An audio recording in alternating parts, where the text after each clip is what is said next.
Ano nga ba ang parastomel hernia? Kung ikaw ay mayroong stoma at napapansin nyo na parang may something bumubukol or umuumbok sa paligid ng inyong stoma, yan po ay tinatawag na parastomel hernia. Kadalasan po itong nangyayari 50 to 70% sa mga ostomate na nagkaroon nito.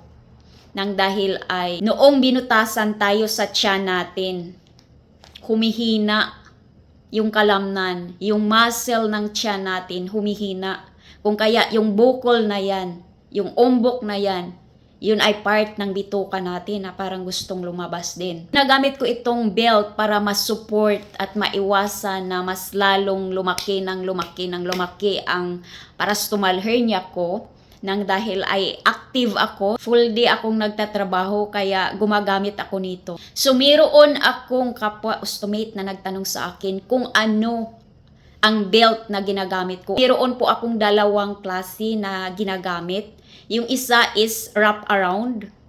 Mostly ginagamit ko lang siya sa tuwing nagsusumba ako or nag-i-exercise ako. Kasi mainit sa trabaho ko. So, hindi ko siya ginagamit sa trabaho. Yung isa naman ay ito, tinanggal ko. Ito ang araw-araw ko talagang ginagamit sa trabaho ko nang dahil ay mabilis ko siyang ikabit. At the same time, secured ako na yung bag ko ay hindi matatanggal. Kasi kapag naglalagay ako nito, mas lalong nahihigpit, mas lalong didikit yung ostomy bag. Ginagamit ko lang siya sa tuwing araw, paggabi tinatanggal ko siya. At para po maiwasan natin ang parastomel hernia, iwasan natin ang biglaang pagbuhat ng mga mabibigat. Huwag tayong magpaka-superhero. Huwag nating isipin, kaya natin to, kaya natin. Pero ang kalaban natin, yung hernia natin.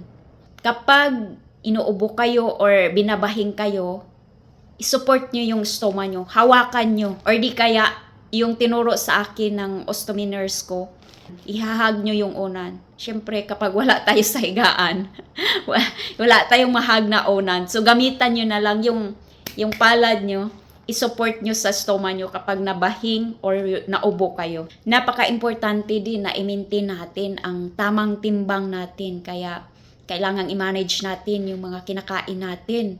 At iwasan yung pagkain na nakakatibi. Nang dahil ay kapag constipated tayo, nahihirapan yung stoma natin na maglabas. So isa yan sa dahilan na parang lalabas yung bituka natin. At bago po kayo gagamit ng support belt, itanong nyo po sa ostomy nurse nyo or sa doktor nyo para mabigyan kayo ng tamang sukat or karapat-dapat para sa inyo, para mag-guide po kayo. At kapag po ang hernia nyo ay biglang sumakit or namumula or bigla na lang kayong nasusuka, huwag na kayong mag-belt, diretso na kayo sa ospital. Pa-check up nyo na yan. Sana po ay nakatulong at may nakukuha kayong kaalaman sa video natin today.